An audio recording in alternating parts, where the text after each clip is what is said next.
नमस्कार दोस्तों, स्वागत है आपका इकोनॉमिक मास्टर यूट्यूब चैनल पर। आज करेंगे कृषि समितियों यानी एग्रीकल्चर कमेटी से संबंधित पीवाईक्यू। तो चलिए शुरुआत करते हैं पहले प्रश्न के साथ। कृषकों की आय को दोगुना करने के लिए अप्रैल 2016 में किसकी अध्यक्षता में समिति गठित की गई थी?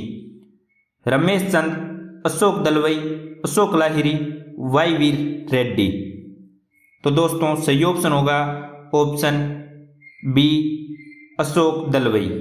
अगला प्रश्न, निम्नलिखित में से किस समिति ने भारत में कृषि जोत कर का सुझाव दिया? राज समिति, वांचू समिति, कार्वे समिति, मराठे समिति। सही ऑप्शन होगा दोस्तों राज समिति ने भारत में कृषि जोत कर का सुझाव दिया। ऑप्शन ए राइट होगा। भारत में कृषि जोत पर कर के विवाद के निपटान हेतु 24 फरवरी 1972 को केंद्र सरकार ने डॉक्टर के.एन. राज की अध्यक्षता में कृषि संपदा एवं आय पर कर समिति की नियुक्ति की। इस समिति ने 31 अक्टूबर 1972 को अपनी रिपोर्ट सरकार को सौंपी तथा इसने विभिन्न मानकों के आधार को अपनाते हुए कृषि जोत कर का सुझाव दिया। अगला प्रश्न, भारतीय खाद्य निगम FCI को पुनर्संरचित करने के लिए शांता कुमार कमेटी ने श्री नरेंद्र मोदी ने प्रधानमंत्री को अपनी रिपोर्ट सौंप दी है। निम्न सुझावों को देखते हुए गलत उत्तर चुनिए, यानी इनमें से गलत कथन कौन सा है? भारतीय खाद्य निगम द्वारा खरीद नीति पश्चिमी क्षेत्र पर केंद्रित होनी चाहिए, जहां किसानों को न्यूनतम समर्थन मूल्य दिया जाता है। भारतीय खाद्य निगम को गेहूं और चावल खरीदने का अधिकार 4 राज्यों को दे देना चाहिए। ये राज्य पंजाब, हरियाणा, आंध्र प्रदेश और छत्तीसगढ़ हैं। गेहूं और चावल पर न्यूनतम 3% और अधिकतम 4% की दर से एक समान कर प्रस्तावित किया है। इसे न्यूनतम समर्थन मूल्य में शामिल कर दिया जाए। 1 और 2, 1 और 3, 2 और 3। सही ऑप्शन क्या होगा? भारतीय खाद्य निगम द्वारा खरीद नीति पश्चिमी क्षेत्र पर केंद्रित होनी चाहिए, जहां किसानों को MSP मूल्य दिया जाए।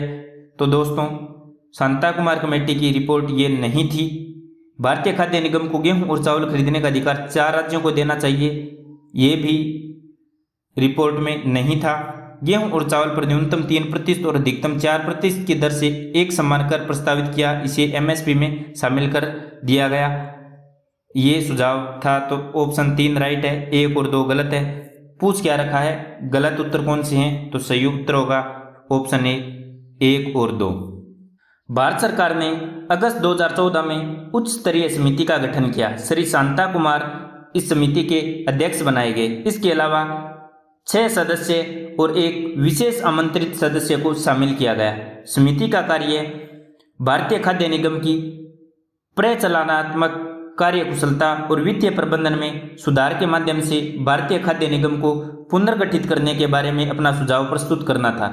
इस समिति ने जनवरी 2015 में अपनी रिपोर्ट सरकार को सौंपी, जिसके अनुसार भारतीय खाद्य निगम को उन राज्यों में सहायता के लिए आगे आना चाहिए जहां किसान न्यूनतम समर्थन मूल्य से काफ़ी कम दाम पर मजबूर होकर अपना अनाज बेच रहे हैं, जहां ज़्यादातर छोटे किसान हैं, जैसे पूर्वी उत्तर प्रदेश, बिहार, पश्चिम बंगाल, असम आदि।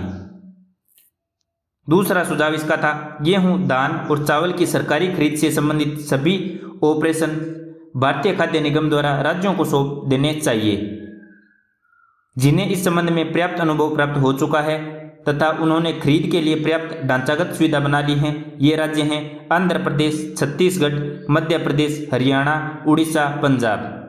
अगला सुझाव था, कमीशन सहित सांविधिक देयताएं जो गुजरात में 2% हैं और पंजाब में 14.5% हैं, उसे एक समान रूप से MSP का 3% या अधिक से अधिक 4% तक एक समान स्तर पर रखने की जरूरत है और इसे MSP में शामिल कर दिया जाए।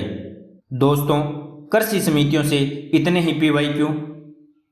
अगले वीडियो में मिलेंगे नए टॉपिक के पीवाईक्यू के साथ। यदि आपने economic master YouTube channel subscribe नहीं किया है तो सब्सक्राइब अवश्य कर लें, अपने दोस्तों के साथ शेयर करें।